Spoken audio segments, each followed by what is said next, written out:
You have to truly believe in the magic. Hey Magic fans, and welcome to Penny for Your Thoughts, the podcast of the Orlando Magic UK. This is episode number 95. We're recording on Friday the 2nd of September, and on tonight's episode we're going to talk about some topics that our followers and friends have sent in, and we're also going to discuss the Gary Harris injury and the opening of the new Magic training facility. As always, I'm joined by Geraint. G, how you doing, mate? I'm very well, thank you, mate. We haven't had a chance mate. Oh, thank you very much. I've been trying to lose some weight before we go to Orlando. We can put it straight back on. So it seems to be I think we're all in that boat, aren't we? Let's be honest with you. So it's that we like I've just said earlier before we came on air. None of us want to be stood at the side of Mikey when we're in one of the water parks, whipping the shirt off. No, Gary's the one that's already ripped, mate, not me. Yeah. I'll keep the t-shirt on, I think. Yeah. So, Mikey, how are you, mate? I'm doing well, mate. I'm doing well. Yeah. Training's going very well. Ready for holiday. I think it's 53 days now to me and G fly out and meet you boys out there. So yeah, we're doing the countdown now. Cannot wait. And Gary, you join us this week. How you doing, pal? Absolutely tip top, mate. You're looking well. Feeling it. Feeling good, man. Feeling good, like I say. Making the effort before we go away. So, Gary, you've been to the GB Latvia game this week? Yeah. So I went to the FIBA Championships. It was at the Virtue Motors Arena in Newcastle.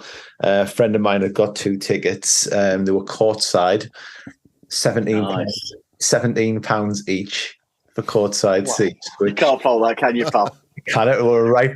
What I would say is there was 3,500 people there, and when we were walking up, we were just like, "Yeah, this is like the Latvian Lovin'." It was easily 2/3 at least were Latvian. Really? Who travelled from here, there, and everywhere.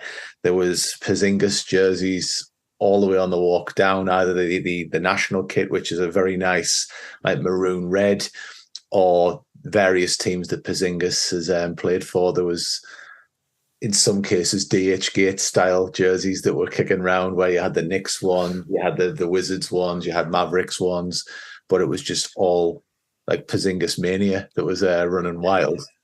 And yeah, it was a really it was a good game, very loud. The atmosphere there, you could tell that it was almost treated like a football game. Yep. There was like chanting outside. There was banners. There was kids who had their faces painted up in the Latvian colours, and then there was just us little Brits just mooching along there, and then me randomly wearing an Orlando Magic jersey. Always represent, pal. Always represent. Some Latvian fan. They were very, very nice. The Latvian people were very, very nice. At the end of the game, a Latvian fan said the Magic aren't playing tonight, and I was like, "Oh, really?" But yeah, it was just, I think everybody, whenever Porzingis, when he got announced, when he touched the ball, it was just, you could just feel excitement build. And I thought Great Britain put up a better show than I expected, when you consider that they had Porzingis playing for them, and they also had Davis Bertans. Yeah. As well, and 87-80, and the second quarter Britain outscored Latvia 22-14, where it was a lot closer than you would think. But when it came down to the crunch, or whenever they needed a bucket, the ball just went to Porzingis. And you've got that NBA quality, haven't you, that GB lack, unfortunately. They lack, but we don't have to lack it. I look at it, we have got eligible players. Yeah. Yep, absolutely. And I think if we played those eligible players, we won that game. It's been the story with GB for a lot of time, that, unfortunately. Did you sneak any Sunderland stuff in, Gar, when you crossed the border into Newcastle?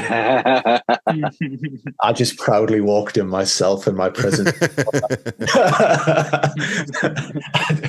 I just walked the crane. I was like, here I am. But my friends from Sunderland as well, and yeah, we were just kind of like, yeah, we'll go in. But it was more Latvian. I think it's just being like actual English in the arena everybody around us was Latvian. And my friend said, he says, "Do you think we're sat in the away end here?" And I was like, "You look around the stadium, I think the whole thing's the away end, really." You know, it was great.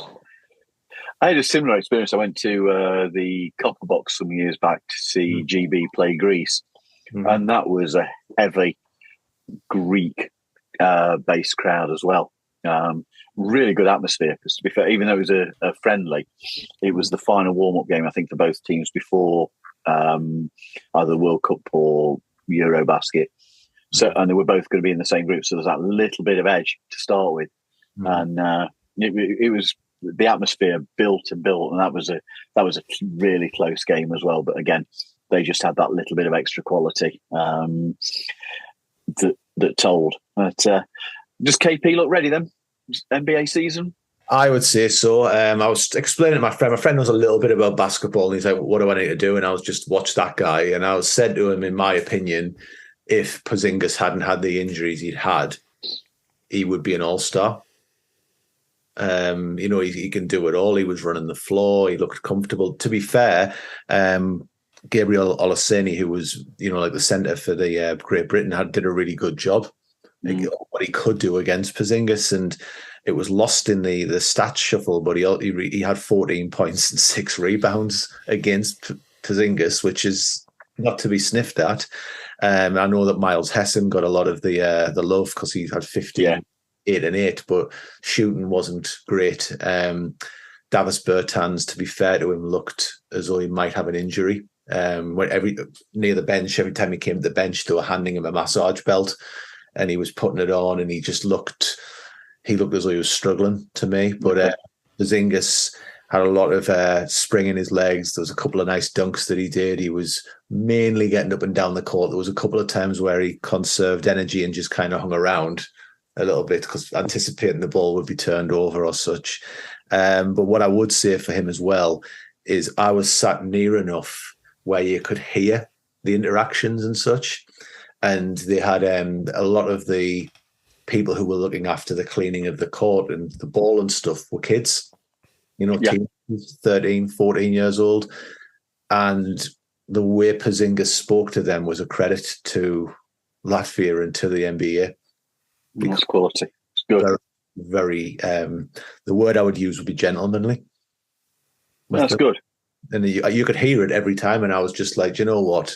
These kids are obviously basketball fans. And the way Porzingis was treating them, it wasn't like a brush off. It was like, "Do you mind? Please. Thank you." And you just thought it doesn't cost anything, but that added. Absolutely, pal. And yeah, he ended up with 29 points, 14 rebounds. And I think at times he did it where he was just like, "Yeah, I'm going to hit a 3 now.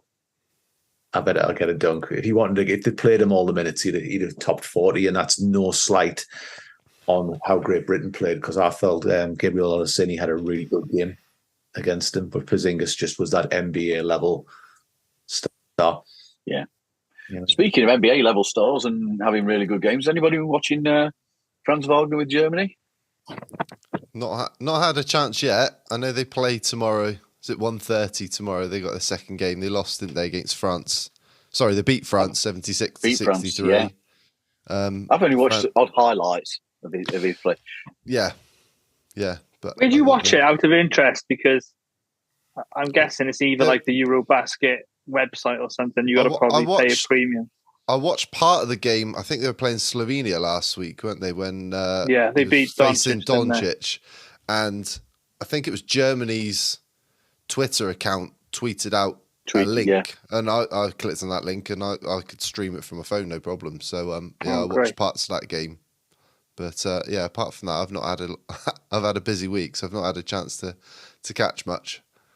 He's looking good. He's playing some really nice basketball. He's scoring at will, it would appear, and interesting to see. There seems to be a bit of a 3-point shot developing with him. Yeah, just listen to Luke and Jonathan on the 6 Man show, and they touched upon it and how well he was doing defensively as well on Doncic. So that's positive for us. So I might check that out tomorrow.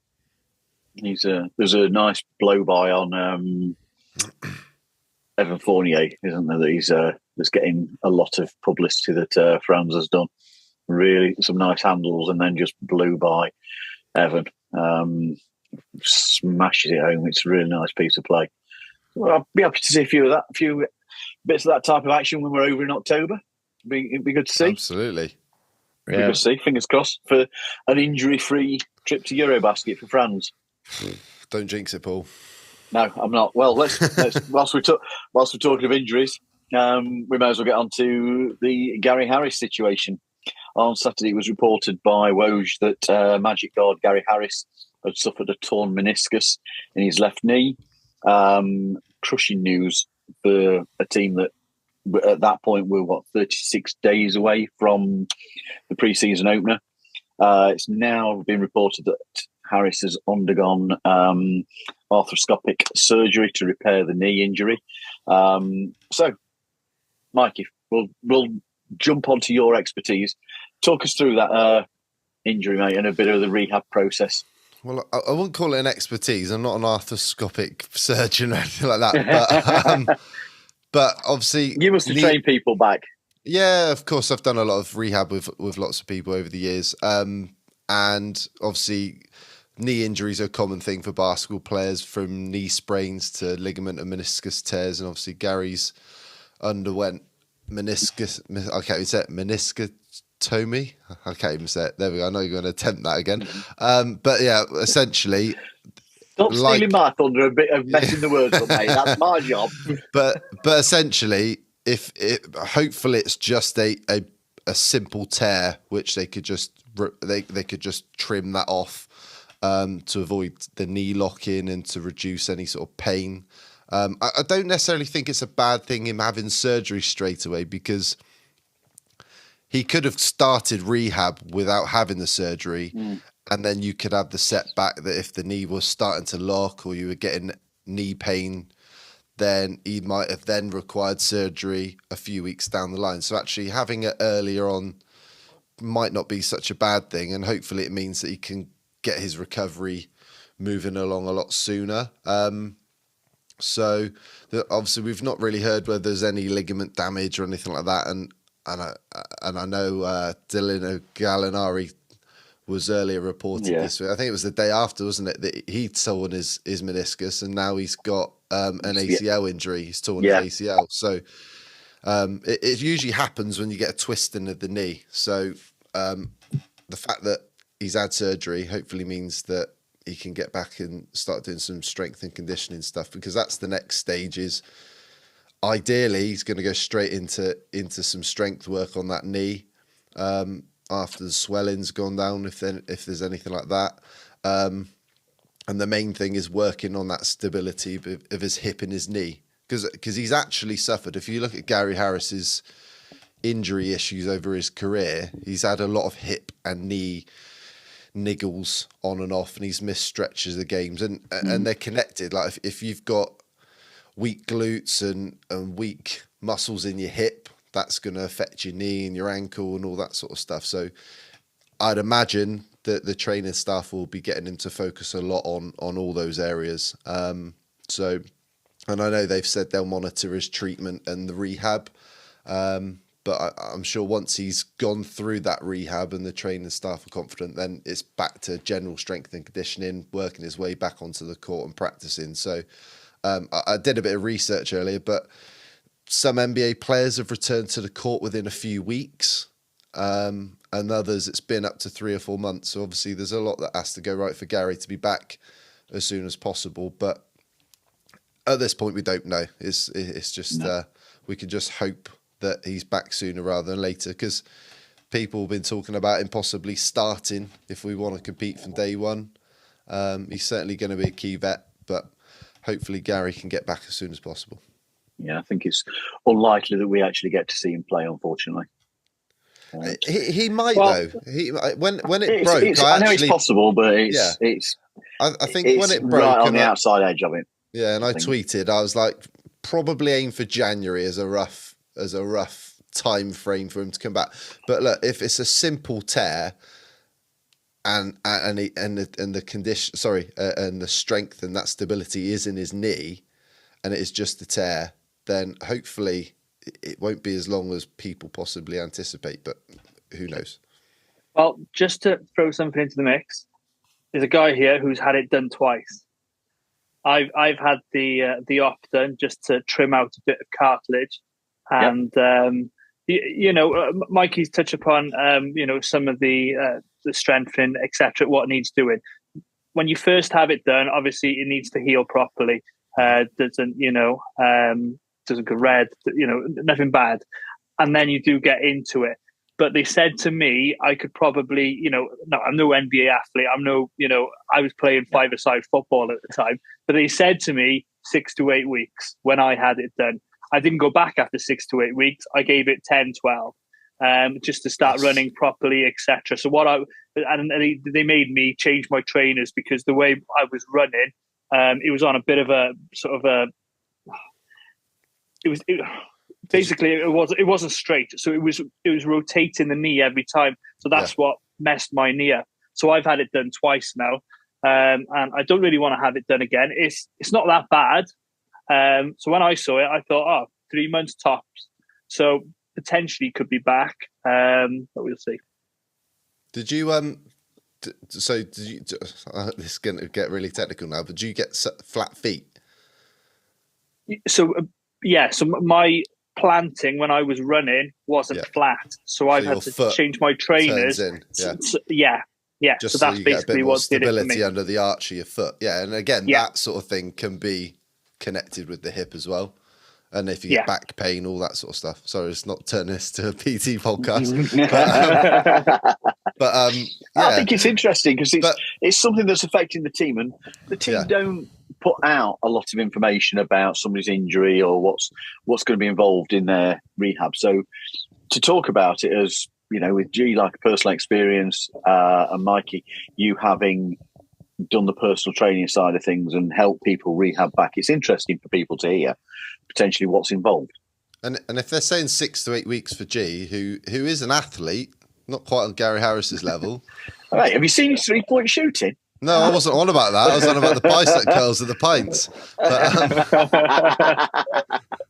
And still standing at the end of the night as well. Yeah, mate. But with a gold medal, he'd be an Olympian. But with all the sports science and obviously we've got the new training centre to talk about in a minute as well. Yeah. With all the facilities and the expertise that these players have got on their side now, there's no reason why 6 to 8 weeks isn't a realistic time frame. Again, it depends on the severity, but I don't think we should rule him out necessarily missing the start of the season. That's all I would say. No, I'm not saying. Optimistic. That's why I said I'm saying it's unlikely. I'm not ruling him out. No, I agree. No, yeah. So, G, I'll ask you: how much will Harris being absent affect the team on the court at the start of the new season? And as a follow-up, does it increase the pressure on Jalen Suggs to hit the ground running? Yeah, obviously, a lot of people had Harris penciled in as the start into. If we're to be as competitive as we can be, he was the best floor spreader, best shooter from the corners that we have on the roster. Add that to the veteran leadership, the defensive capabilities, etc.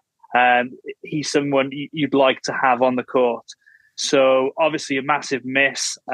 He'll still be around the locker room and in the facilities, etc. So no issues there.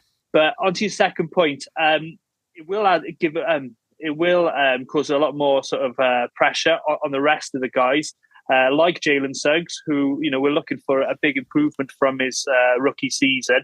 I just did a bit of a dive into his stats last year.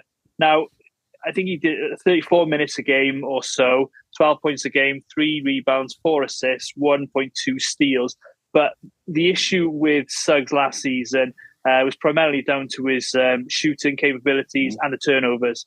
So 3 turnovers a game, he's going to have to, do a little bit better there and shoot the ball better if we're going to be a lot more successful this season. But I don't feel like it's just down to Jalen Suggs. You've obviously got a lot of other people on the roster who are going to get more of an opportunity. But the main question to me is, who would you start? Just say Gary Harris was the starter. Would you now start Terence Ross, knowing he's capable of knocking down the three? He's got that veteran leadership. You start with Cole and Jalen off the bench.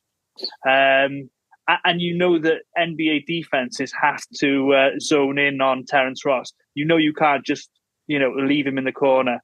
So you've got Terence Ross. Okay, he didn't have the best season last season, but we know what he's capable of. Or you got a 21-point shooting from three, Jalen Suggs. What our NBA defense is going to focus on more? It's going to be Terence Ross. So the question is to you, I know you guys were team Cole Anthony, so you would start Cole. I get that, the three of you. You're all smiling at me there.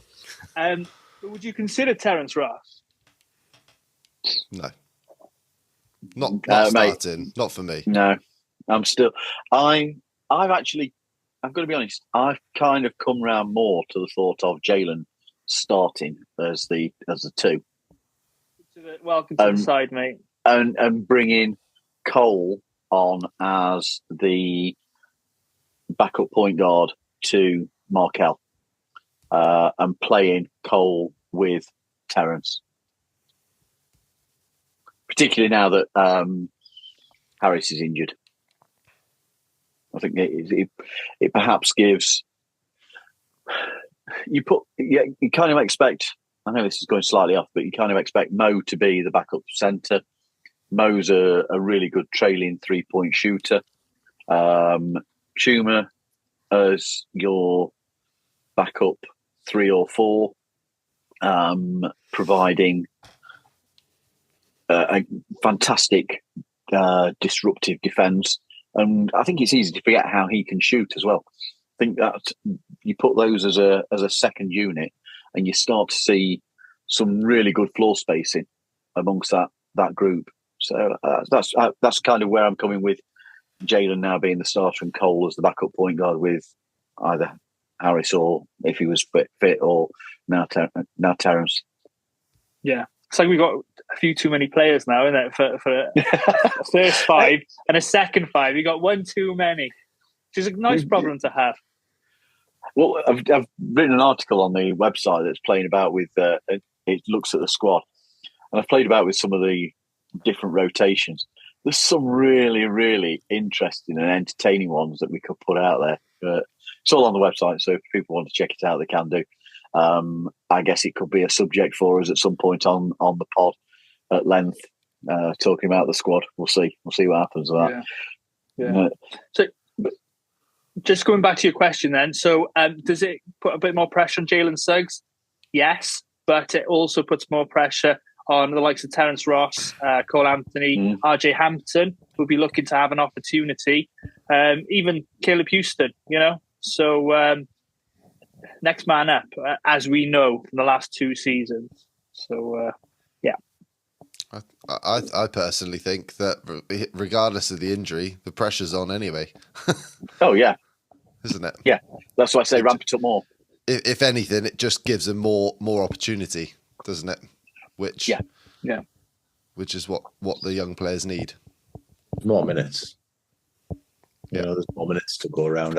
I'll be honest, G, it won't surprise you. I think Cole's starting anyway, alongside Markel. So that's how I think. But it'll be interesting. What I would be interested in seeing is, Paul, you were touching on there about Chuma, and I've seen some videos of him training and such, and he seems to be going more and more towards this one-handed 3-point shot.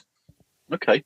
Which, again, it's a limited sample. It's seconds, as you know, the same with the GI clip. But that's something where I look at that and I'm kind of like, I thought he had a pretty good stroke towards the end of the season where we blew it all up, and Chuma got a lot of the ball. So I'm interested to see what his shot looks like, if that's just a tinkering about type thing and see what happens, or whether he has done it in games before as well. If he's gone more towards that and what the logic would be within that.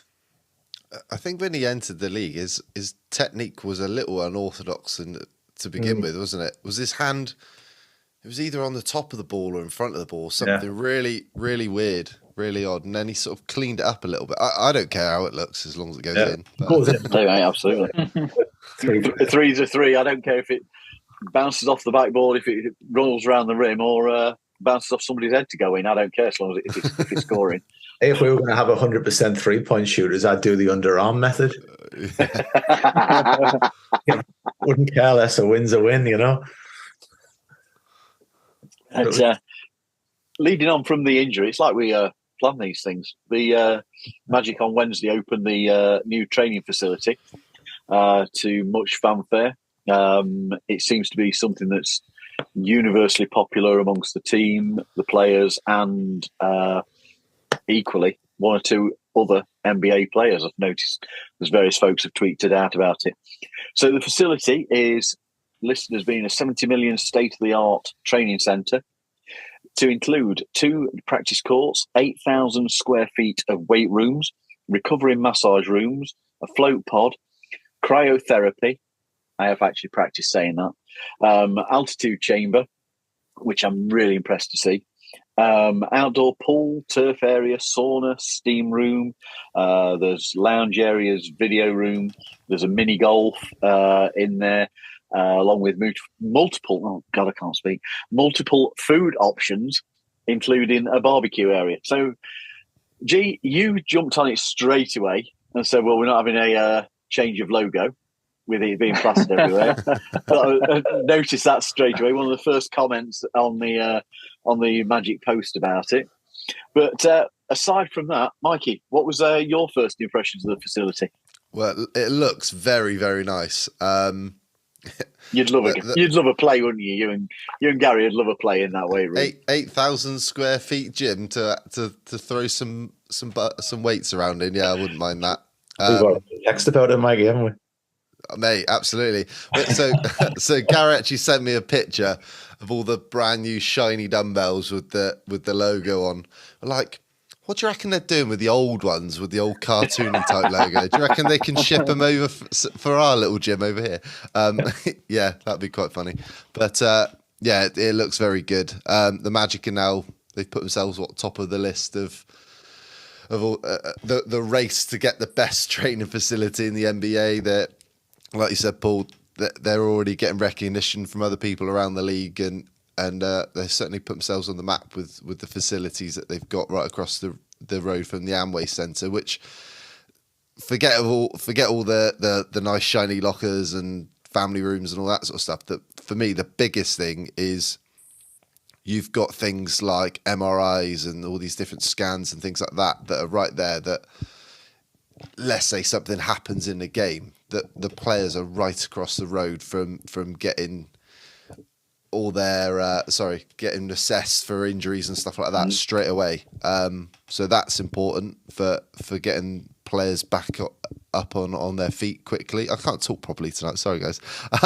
But yeah, there's that, and more than anything, they've got much bigger space now to actually practice, because in the Amway Centre they've just got the one full court in the practice facility there. Yeah, and quite often you see clips of players practicing, and you got players on the full court, you got players playing across the court and possibly getting in each other's way. Now they've basically trebled that space, I think, with 2 full-size courts and shooting courts on top of that as well.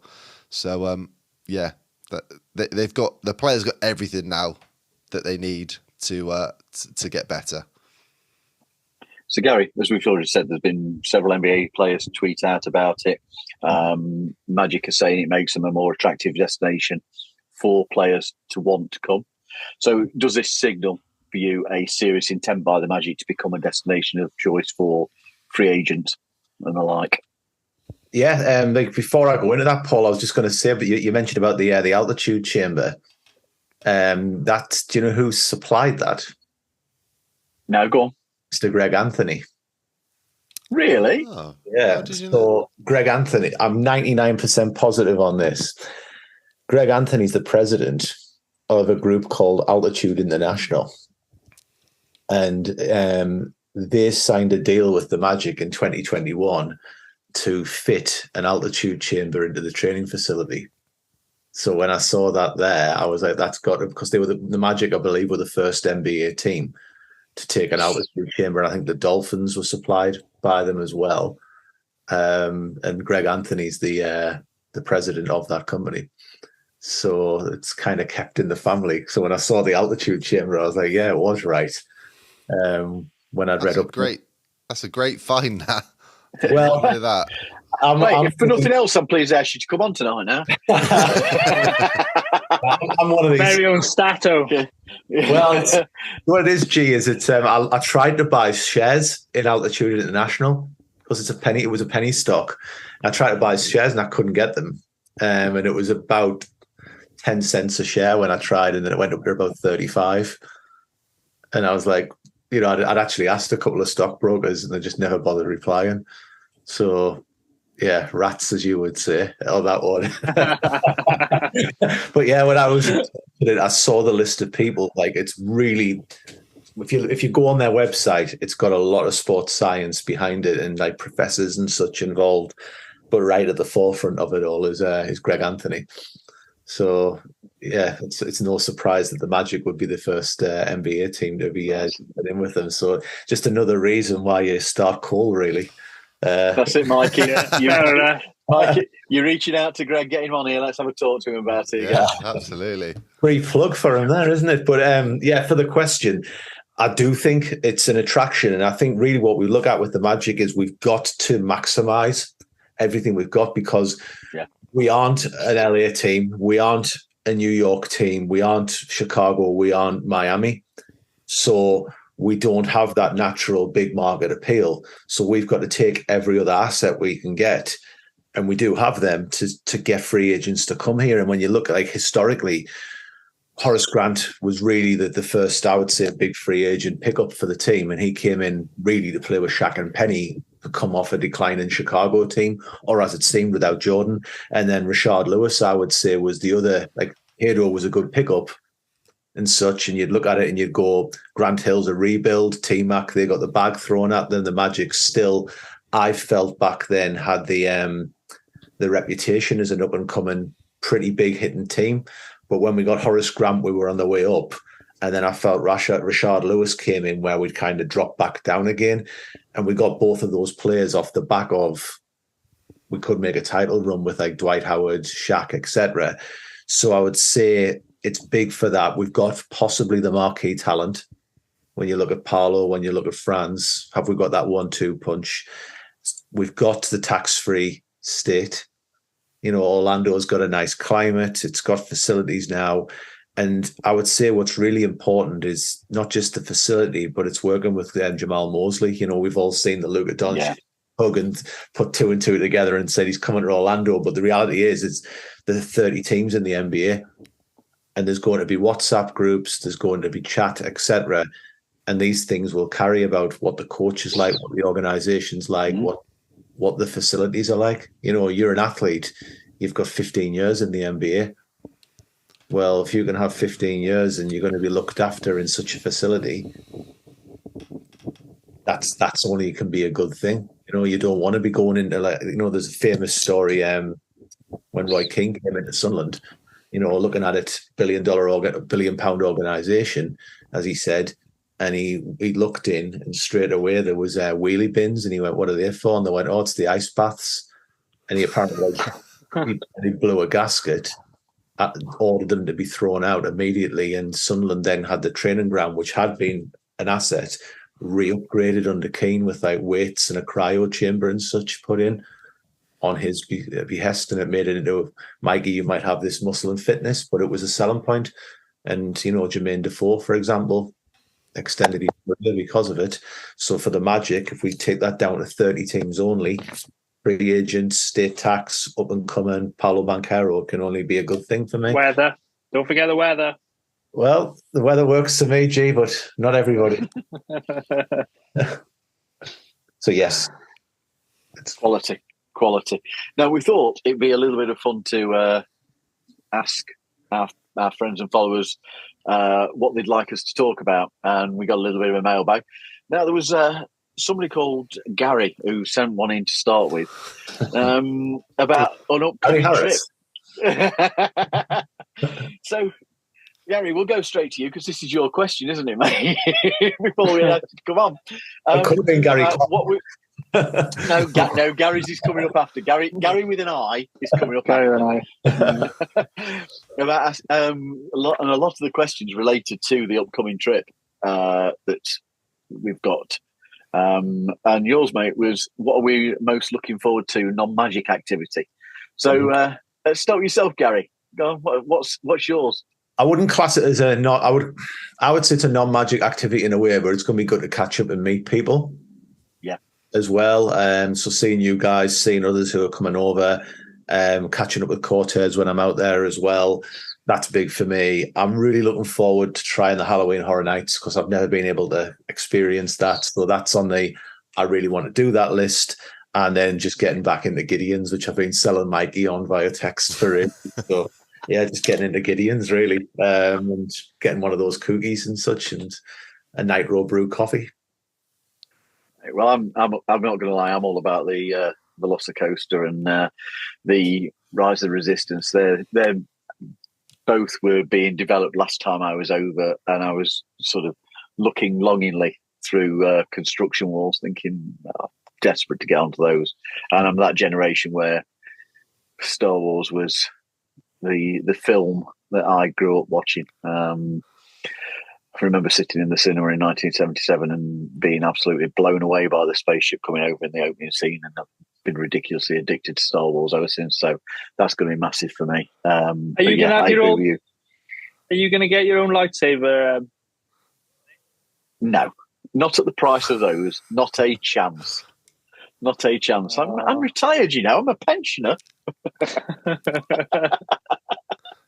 You are then. You are then, G, are you? No. Too expensive, isn't it? It's a ridiculous price. And we're getting hammered by that exchange rate as well, aren't we? So, G, what's for you, mate? Go on. Well, it's a little bit different for me. Non-magic activity. I know. And we all know you don't believe there is anything such as a non-magic activity in Orlando. No, that's very true. No, well, for the first time, I'm bringing the kids over. So it's their first time at Walt Disney World. We're obviously not doing the Universal Parks and Busch Gardens, SeaWorld, etc. So no massive roller coasters for us this year, unfortunately. So it'll just be about seeing little kids' faces, you know, when they see Mickey Mouse and on the Tower of Terror. Just seeing their little faces, their reactions to everything, really. Obviously, catching up with friends. Looking forward to see Daniel Durham, all the guys that are, you know, at the Magic, Dan Savage, Simon the Music Guy, etc., etc. And obviously, hanging out with you guys. So, no, I can't wait. Can't wait. Go on, Mikey. It's just the same as G. Like I said, it's Lily's first time going, so I'm looking forward to seeing her face light up at going to Disney World, which is going to be good fun. I've already got a massive food bucket list. There's a surprise. That's you and my daughter both, isn't it, mate? Yeah. You're almost the point of comparing lists, I think it is now. It's pretty much a daily activity of watching Paige and Mr. Morrow on YouTube and Molly on what's her new channel called? The Mammoth Club. Who else have we been watching? PC Dev. Not gone recently. The Lodge guys as well. We've been catching up on some of theirs, haven't we? We've been watching a few of them, so I've been like, I'll add that treat to the list as well. So Gideon's Cookies is definitely on the list. Everglaze bonus, and then like I said, getting to meet some of the people we haven't met before, and then we got people like Sean and JC who we met when we went over for the playoffs last time. So it'd be good to catch up with those guys again, and catch some Magic games. But I've already got, this is good parenting, by the way. Lily's 3 a couple of weeks before we go out. Paul's seen this, and I think G has as well. Yeah, I get daily videos. In fact, to be fair, I get regular phone calls from you, don't I? Where Lily starts the phone call by chanting. Let's go Magic at the top of her lungs, walking around in her jersey. Whilst clapping. And clapping as well. She's got the clapping down as well. So, in fact, that was my fault, wasn't it? I introduced that. I told her you've got to. I did say you've got to. We clap when we're doing the Let's Go Magic in between. We clap. So she's now doing the clapping as well. Bless her. She's all ready for it. Yeah, can't wait, man. Loving it. So then we got one from Gary Clark. He's asking if you've been to any other NBA arenas. No, is my answer. I've seen games over here, but I've not been to any others. So I don't know about you, Gary. I know G and Mikey, you both have. I have as well, yeah. All right, okay. So I went into the Hornets' old arena in the Charlotte Coliseum. Yeah, there was the old Hive, basically. So you look at I'm going to say here, the Vladdy Divac time period, round about then. And I got like a quick, like my half cousin just took me up and sweet talked the security guy, and this like old Paul Blatt character kind of was like, follow me quick, took me in. When there's the court, there's the stands, right? Get out before I get in trouble. And then so I had that. And then when I was in New York, I caught the Knicks versus the Bucks. And that was with Carmelo Anthony playing for the Knicks. And I was in Toronto, and it was the Chris Bosh era. And I saw them lose to the Pistons in Toronto. And I will say, and I was with my dad for like all three. So I've been to Magic games with him. I've been to the Raptors game, and I've been to the Knicks. My dad hasn't really got any skin in the game or anything. And he said he couldn't, he thought the old arena was the loudest of the three. So he said, when you think about like Jurassic Park before it existed, and you think like MSG and the Knicks were cut, and he went Orlando when McGrady was playing was louder than those. Interesting. Now, Mikey and G, you've both been to the same game, haven't you? Memory serves me right. That's what you've told before. Nice. Yeah, we were both on the same trip. 2014, Mikey? 2013. Yeah, we both attended the Magic at Nets at the Barclays Center, and we probably walked past each other because there were so many Nets fans there. And literally, if you saw a Magic fan, you just fist bumped them. A go Magic sort of thing. This was when the team had Glenn Big Baby Davis, JJ Redick, Nick Vucevic, etc. Straight after the Dwight Howard years. And then a couple nights later, we faced the New York Knicks at MSG. I think that's the game Mikey's favourite got injured. And we did have a first half lead, if I'm not mistaken. Redick started going off, but we ended up losing. I'll let Mikey... do you want to say anything about that? Your favourite player? Yeah. This is just outrageous.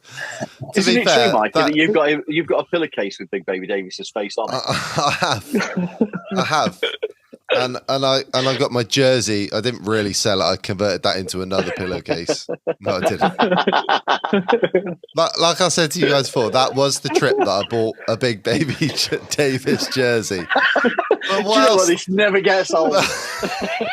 But what else did I have to choose from? We just drafted Andrew Nicholson, if I remember rightly. Jameer was on his way out. JJ was on his way out. Turk was on his way out. We had Aaron Aflalo. And I can't remember who else was on that team now, off the top of my head. Gustavo. Mo Harkless. To be fair, we had Vooch back then, but we didn't really know what we had with Vooch because that was his first season. So I was like, I've got everyone else's jerseys that I really know, so I'll get Big Baby. But never mind. Yeah, I think we've told the story before. But yeah, but what was funny is like we were both at the same two games 3 years before we actually met each other at the London game, and never realised till about 3 years after that, was it? Until we were chatting one day and we're like, we were at the same games, so that's crazy. And then we even went into our photos, didn't we? And we were like, you took a photo, and I was like, I was down there. There's a photo of me there. I think I can actually see you in one of my photos sat near the Magic bench. But and then I flew up to Boston to see the Magic get battered against the Celtics and KG and Paul Pierce and those guys. Boston was all right. I got a bit of. I think you were probably the same at the Knicks game, G. You got a bit of stick leaving the arena. Yeah.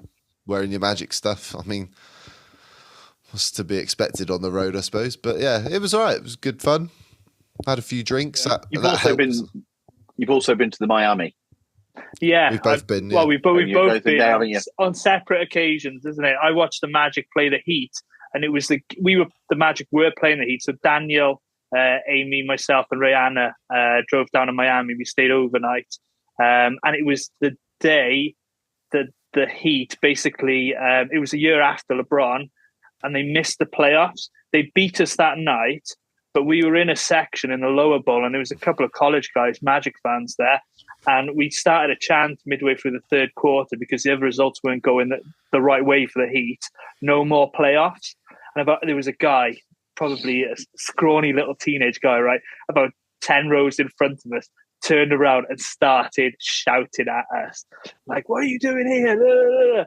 And he didn't take to it very well at all. So, and if you actually go back on League Pass, you can just about hear us shouting "No more playoffs" to some of the Miami fans in the background. Some people have got no sense of humour, have they? No, I know. So, we've said it before. It's what the sports over here is what it's about. That banter between fans. Yeah, I just don't think it always translates across the pond there. it's just. Yes, Amy was nudging me, telling me, "Shut up! Shut up! Shut up! We're gonna get killed." But no, bit of banter, wasn't it? So it was good fun. But other than that, it's just the arena and obviously Amway Centre. That's right. You know what we can do in October, can't you? So if I think we are sat near each other for the first game, for the Hornets game. We are, yeah. Well, eventually we can start something, Paul. With if there's any Hornets fans or if there's a Lakers jersey in the crowd, we can give them a load of. I'll keep it clean.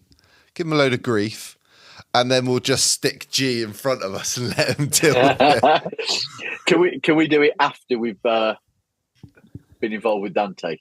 We're not doing it beforehand. We're not getting kicked out before that. Hey, that would make a moment with Dante, wouldn't it? Can you imagine that? G getting carried out by security. Oh dear. Miami's a good place to watch basketball, though. It's better if the Magic win that. I think I told you about the story when we went. So that was the same trip. Yeah. I bought my big baby jersey in Orlando, went to Miami, went to New York and all that. And we had a friend who was working in Miami. And he saw that we were in Miami on Facebook because Becky checked us in and he messaged us. And so we went out for a meal with him the night before the game. And he said, well, if you go in, a little bit of advice, leave a few minutes early and grab a taxi because they're really difficult to get hold of. And we were staying out on South Beach. And we're sat there. They played the Raptors and I think it was LeBron, Ray Allen and D-Wade, Bosch, that team. I think it was the year they won it back-to-back. It's the second season.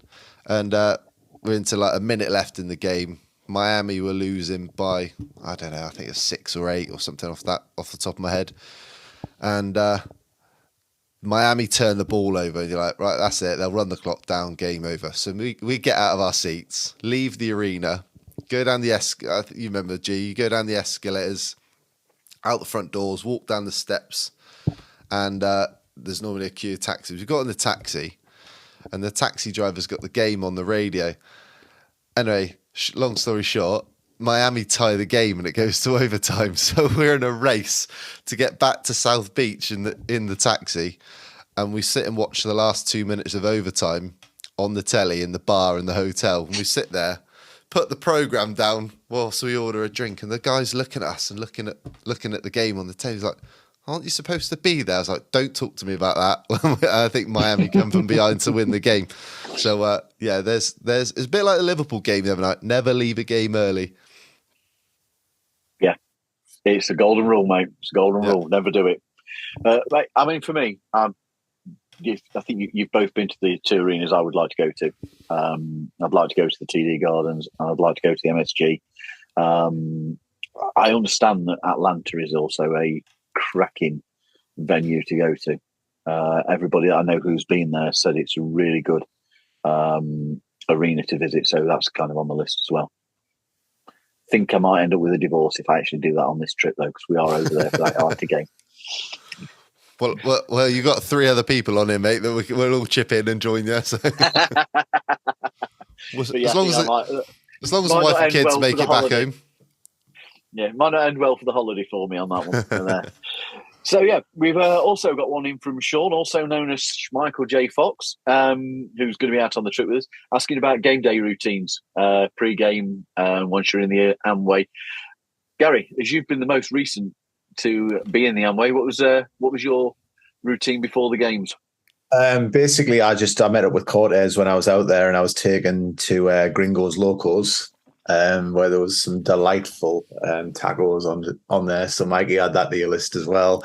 And got some tacos. And then instead of going to Harry Buffalo's, we went to the lodge. And I had a few pints in the lodge. And then just had a little leisurely stroll up to the game and, went in, had a quick look at the merchant. I didn't go to the main shop. I went onto one of the stalls. Yep. Was working. I went to that one and, just got my eye on a couple of items and then decided to take my seat and was joined by Connell very briefly.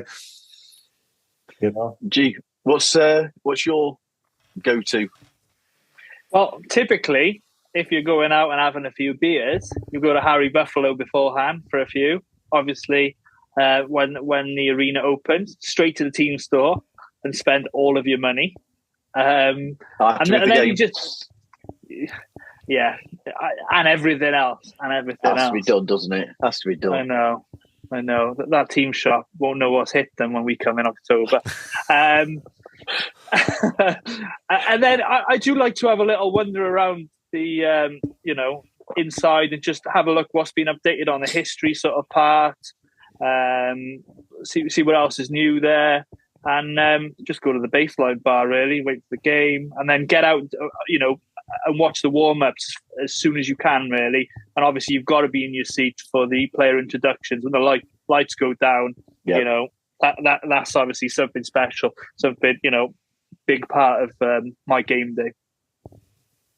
What about you for half-time and post-game, Mikey? Anything particular? Food. What food's on offer? What's available? Are you not watching the halftime show, mate? No, do you know what? And you guys are probably the same. We've been to so many games over the years. I think I'm probably close to 45, 50 by the time we've come back in November. I've seen most of them. You know what it's like watching League Pass live as well, and you get the live stream in the arenas.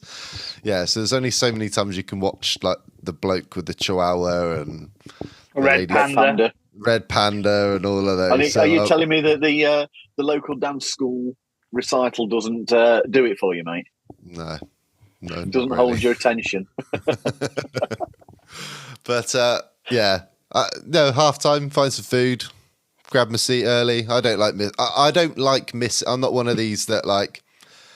Apart from game 3, where I left my seat too early, but that's because we were different story.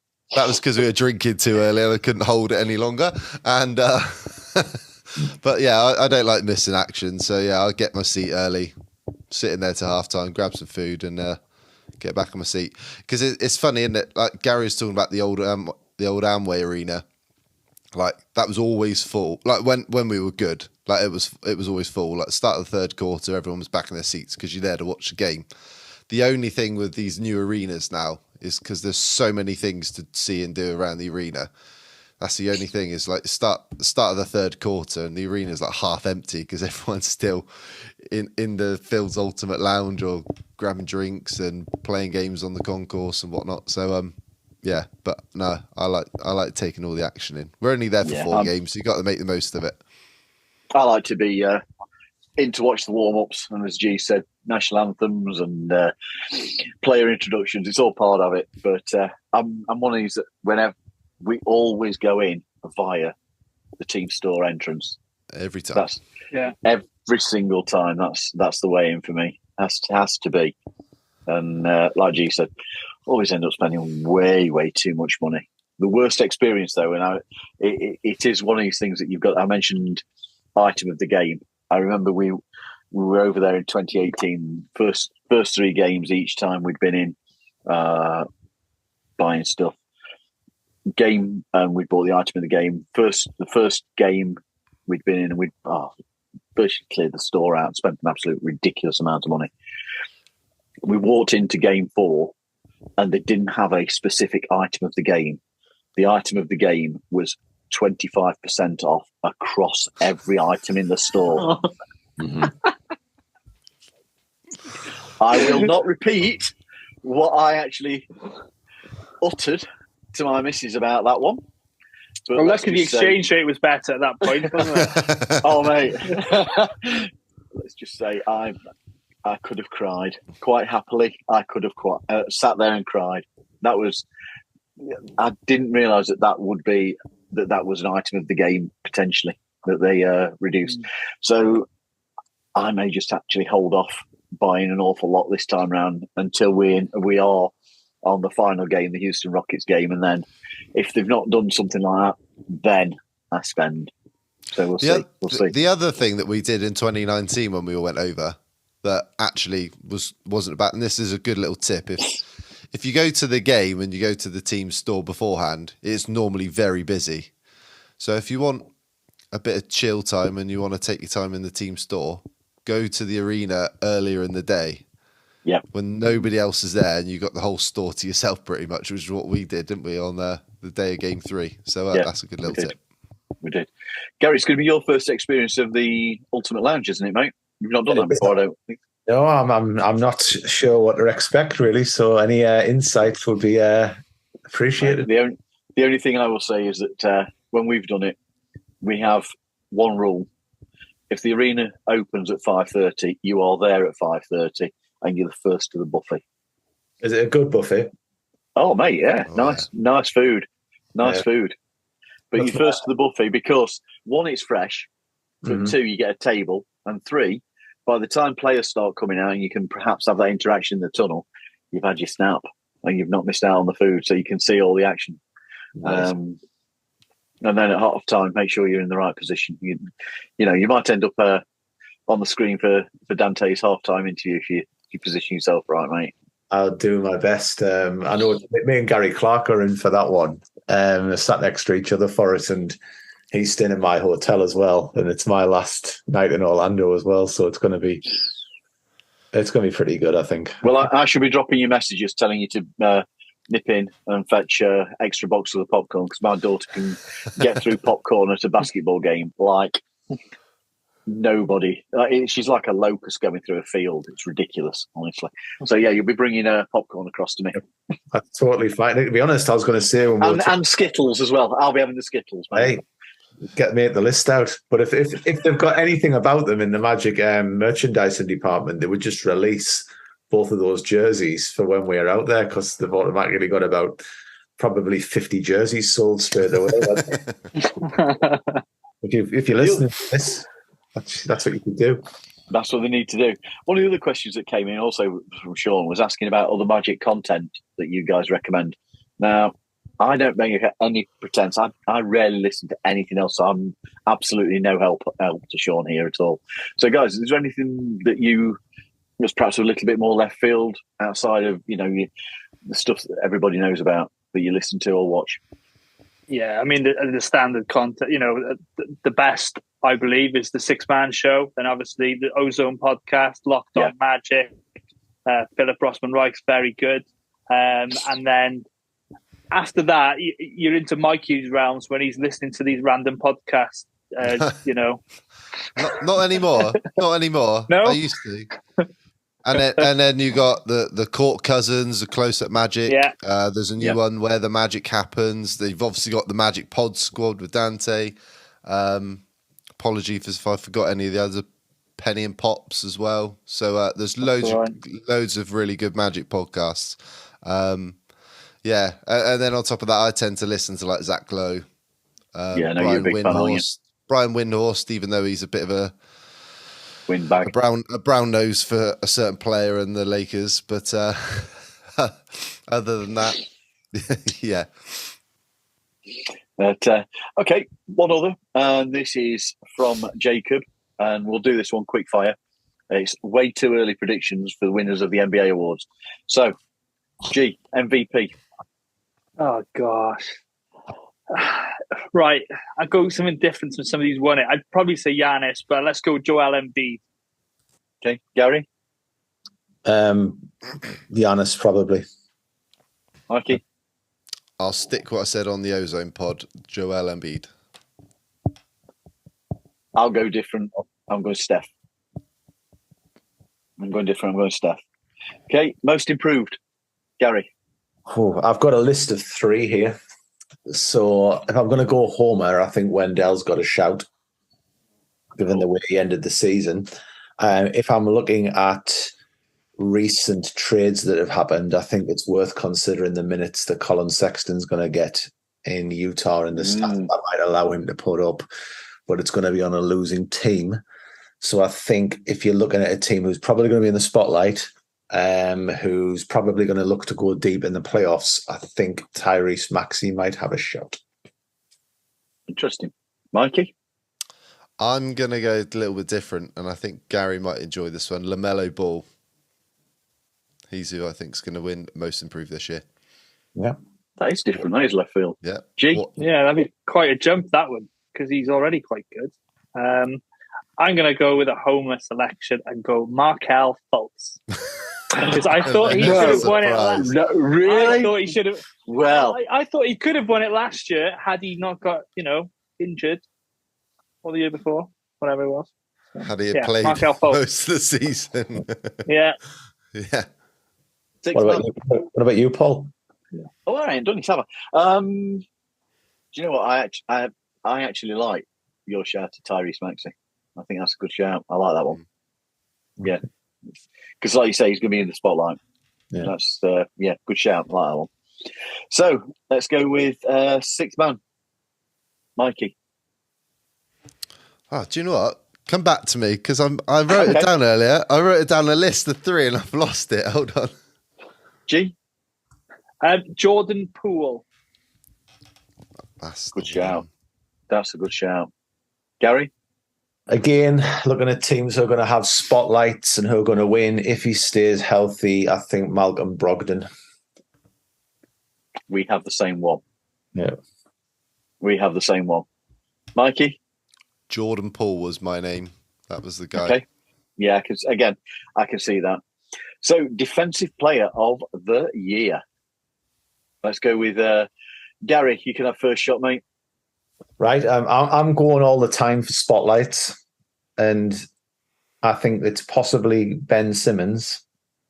But if I was going to go with a guy who got a lot of hype last season, it was Robert Williams. And there seemed to be that. I think the media's got a bit of a love in with Boston at the minute.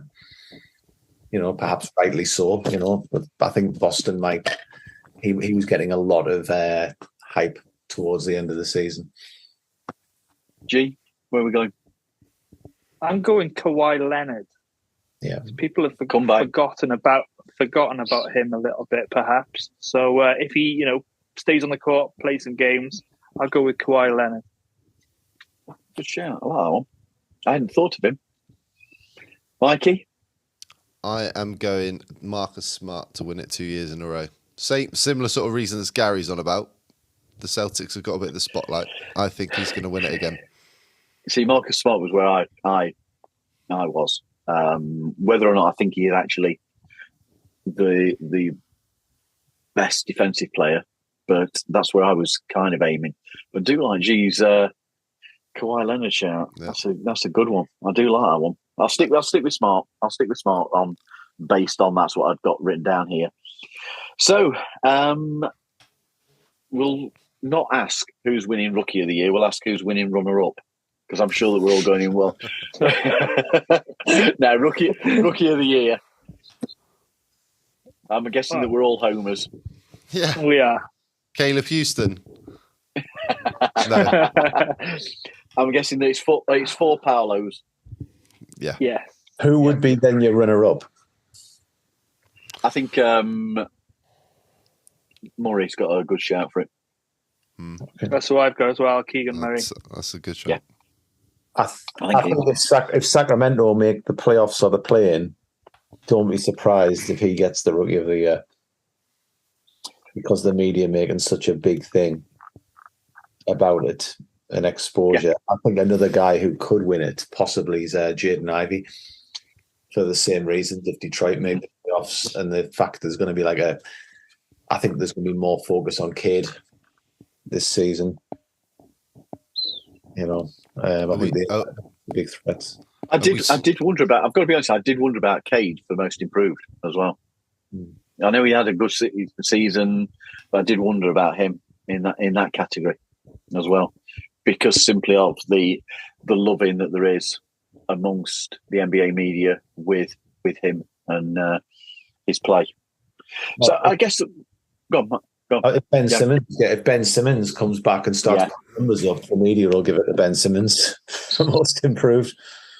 And I guess it's something that we're going to have to mention. I know it doesn't relate to the Magic, but I can sort of drag it in. The trade that came in last night, Utah and Cleveland. Any opinions on the haul for either team, Gary? I think Cleveland's just put themselves into the top 4 of the East, probably. Yeah, they've made themselves relevant. They've got that piece. You look at their backcourt and you think, well, on paper to watch, Garland and Mitchell are going to be exciting, and then they've got the interior D. And I hate to be the one who says it, but I don't know what LeBron's situation is. But if you were LeBron and you wanted to end your career, there's a small slot. Yeah, well, he's just opted in now. 1 or 2 tweets about that. Has he? I don't know. I was just looking at it. He's opted in. I think he's got another 2 seasons now with the. But he's unhappy about that. Yeah, Mikey, what's your thoughts for the Utah side of things on the haul that they gained? Well, they've set themselves up perfectly for the rebuild, haven't they? What was it? 4 first-round picks for Gobert, plus 3 in this deal, and 2 pick swaps. I mean, yeah. And then they're unprotected as well, aren't they? These picks that they've picked up on this one. Yeah, I mean, yeah, that's one hell of a haul for a team that's and then we're going to touch on this in a minute, but then they've still got players that they can still move that are going to get some value as well. Jordan Clarkson, Bogdanovic, and Mike Conley. I really like it for Utah. I think it's a win-win. I think I actually like it.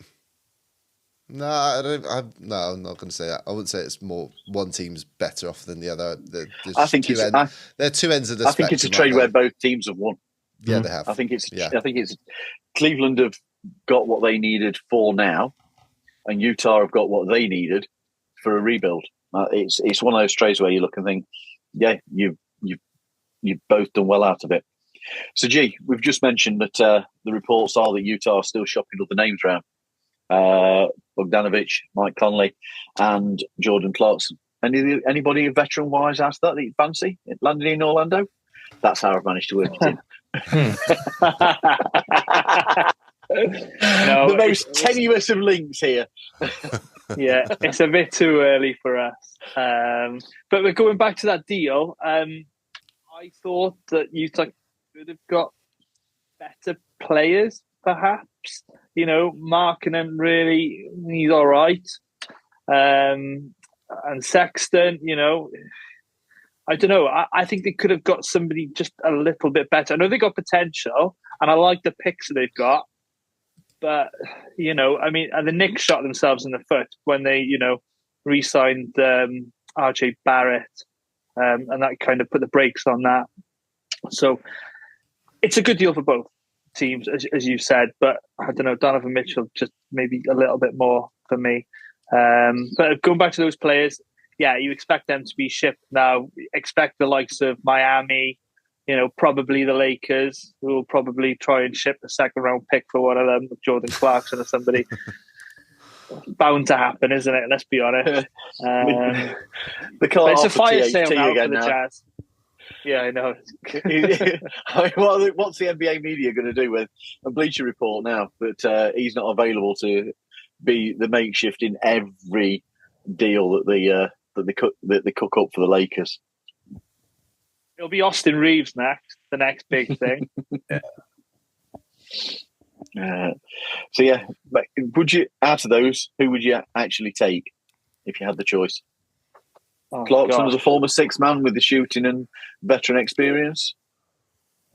I think he's the best of the bunch. I mean, Connolly's obviously an aging vet. Like I said, you could probably see him on a Miami kind of team. Bogdanovic, he's not great defensively, but he can put the ball in the hoop.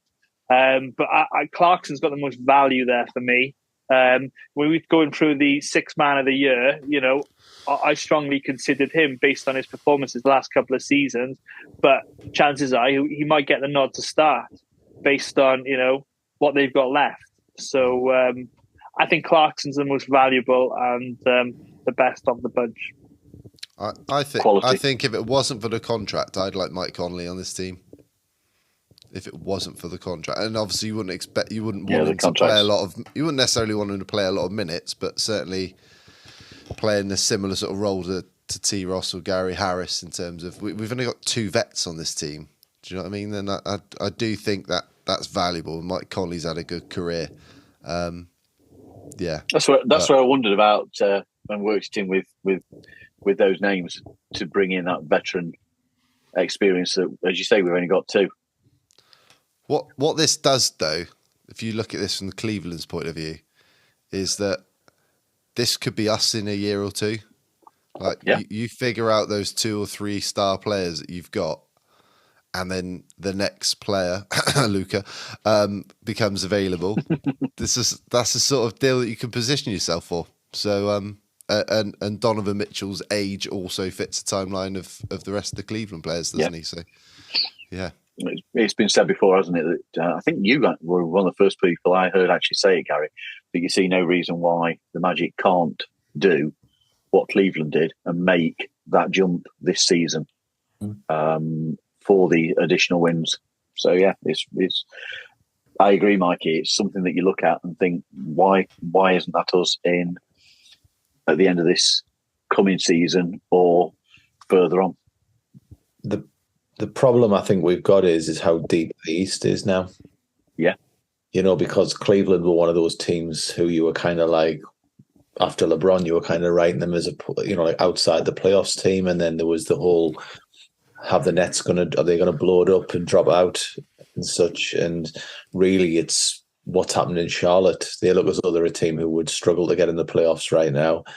And I think us in Detroit will be kind of trying to nip for a play-in because Atlanta will have improved, going forward. The Knicks are a bit of an anomaly. They could go any way, but I think Charlotte and Washington are the 2 teams who I think stocks dropped in the East for me. And I think we've got a better, as have Detroit. And we're the teams knocking on the door now to try and break in. I think it's going to be a fascinating season. Really do. And very much looking forward to us all being there to experience the start of it together. So to everybody, as always, thank you for watching and listening. You can follow us on Facebook, Instagram, TikTok and Twitter, all at Orlando Magic UK. And for the latest news, visit our website, orlandomagic.uk.com. So from Geraint, Mikey, Gary and myself, until next time, go Magic.